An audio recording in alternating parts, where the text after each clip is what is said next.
Department of Agriculture disbayado sa pahayag ni Vice President Sara Duterte tungkol sa pagbebenta ng 20 pesos per kilo na bigas sa Visayas. Sa kabila nito, tinak ng DA na kalidad na bigas ang ibebenta sa merkado. Pero sabi nung isang DA former official, si Montemayor. Oo, ano daw ito yung mga luma. Stock ng NFA. Dapat nga sabi ko, magpabili tayo. Sige nga natin, Jim Tejano. Sige nga. Kiboy. Dismayado ang kagawaran ng agrikultura sa naging patutsyada ni Vice President Sara Duterte hinggil sa umunay 20 pesos na kilo ng bigas na ibebenta sa taong bayan. Kamakailan, inihayag ng ahensya na planong simulan ang pilot testing sa ilang lugar sa Visayas Region. Kabilang dito ang Region 6, Region 7, Region 8 at Negros Island.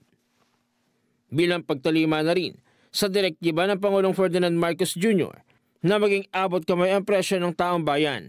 Sa totoo lang, medyo masama loob ko doon sa kanyang sinabi at I think I speak with in behalf of the DA family dahil medyo yung mga kasama ko dito, medyo na-disappoint din talaga sa statement na panghayop yung ibebenta naming bigas at 20 pesos. Dinepensahan rin ng kalihim ang pagkain umano nila ng National Food Authority o NFA Rice na siyang tinukoy ni BP Sara na pawang pagkain umano sa mga baboy.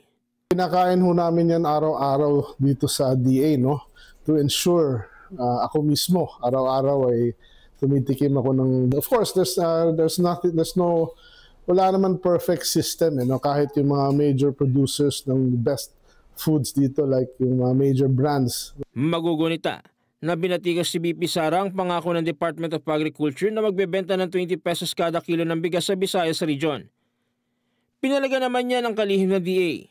Ayon kay DA Secretary Chu Laurel, titiyakin nilang kalidad ang bigas na ibebenta sa mga nabanggit na rehiyon. We're trying to do our best to do the job that yung aming mandato, and part of it is giving the best quality rice that we can process, no, for the consumers. So sana na lang imbis na bumatikos ang ating Vice Presidente, who I deeply respect, ay sana tumulong na lang sa aming programang ito para sa lahat naman ng mamamayan nito.